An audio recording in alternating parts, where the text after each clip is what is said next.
With the success of Persona 3 Reload selling well over 1 million copies within its first week of its release, this prompted ATLUS to make more remakes, with the Persona 4 remake soon to be announced later this year. For those who don't know, the domain was established a few months back for the Persona 4 remake, confirming that it's on the way. With that being said, I wanted to give my 2 cents on the Persona 4 remake and some changes that I would love to see. This video is far from objective, so keep that in mind. Everyone's opinions will be different, so just please remember that. Before we get into the video, if you enjoy Persona content, then drop a sub on the channel, it'll help support me. If you're interested in joining the community, then join the Discord server, discord.gg/expresstrain, and without further ado, let's take a look into the Persona 4 remake.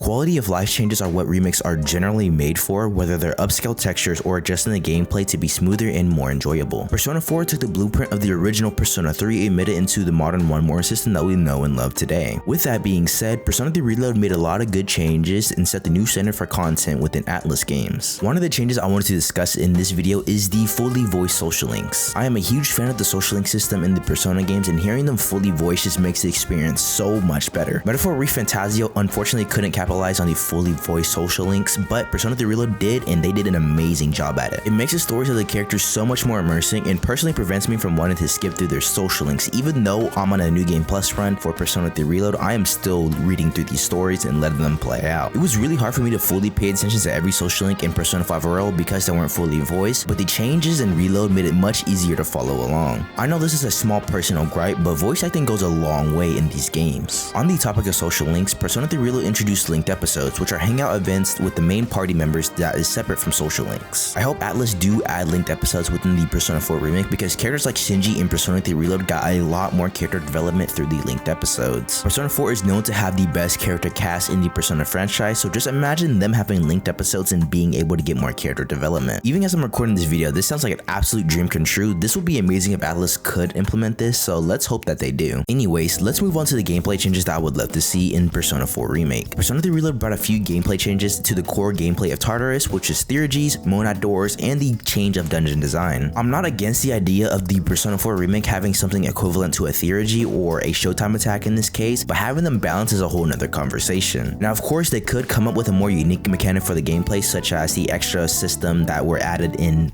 the Soul Hackers 2 game, but the additions that Reload brought were really good, but they just need to be a lot more balanced. Speaking of balancing, I really do hope that the Persona 4 remake isn't going to be another physical dominated game. It's okay to have one playstyle a little bit stronger than another, but Siegfried in Persona 3 Reload with Scarlet Havoc as a Theurgy, which is not fair at all, and you kind of just curb stopped every piece of content in the game once you obtain that combo. Magic in Persona 3 Reload doesn't even stand a chance against the potential of physical skills. To top it off, Metaphor ReFantazio had it much worse, with Almighty being able to crit for some reason and scale off of physical stats. Don't even get me started on the AoE charge that Juna gets on her ultimate Persona, because it is absolutely broken and Magic didn't get anything like this, so I hope that the future of the magic and physical balance is much better, at least in this game. Magic is really fun and adds a lot of core fundamental gameplay, so let's just hope that this isn't just another crit everything game, because that would be a little boring in my opinion. At the end of the day, all I will say is finding a better balance between physical and magic while being able to innovate the original gameplay of Persona 4 is a major challenge that ATLUS has to face. I'm honestly curious to see what they're going to do with this, because balancing physical and magic can take maybe a couple of tweaks, maybe not allowing Almighty to crit like in Metaphor ReFantazio, but also giving Magic a lot more stats and a lot more things, because in Persona 3 Reload, physical skills had like a bunch of slash amp, slash boost, you know, stuff like that, and Magic didn't really get a lot of that, so let's hope that they get a lot more support in the upcoming game. The last major gameplay change I would like to see in the Persona 4 remake is the redesign of dungeons, because hot take, Persona 4 has probably the most boring dungeons out of the mainline games. I say the mainline games because Persona 2 Innocent Sin, I'm not going to talk about you because we all know that Persona 2 Innocent Sin dungeons are absolute buns, but I will say though, I think most of Persona 4 dungeons are just purely hallways, so I think the TV world is a lot more similar to Persona 5 palaces rather than Persona 3 Reload's Tartarus, so I'm curious to see if they're going to redesign the Persona 4 remake dungeons literally at all. I'm not saying they should change the entire theme and overall layout of the dungeons in Persona 4, I just want them to add more verticality and interesting design rather than just purely hallways and very boring boring puzzles. I love the idea of monad doors in Persona 3 Reload, so I wonder if they're gonna implement something similar in the Persona 4 Remake, maybe like an optional boss that you could fight within each dungeon. Optional bosses are always nice to have. I think Metaphor Fantasio did a really good job of doing that by implementing some of the optional bosses around the dungeon. It's always nice to have the extra content, maybe an extra challenge and stuff like that. Now, speaking of bosses, let's discuss super bosses. Now, I think super bosses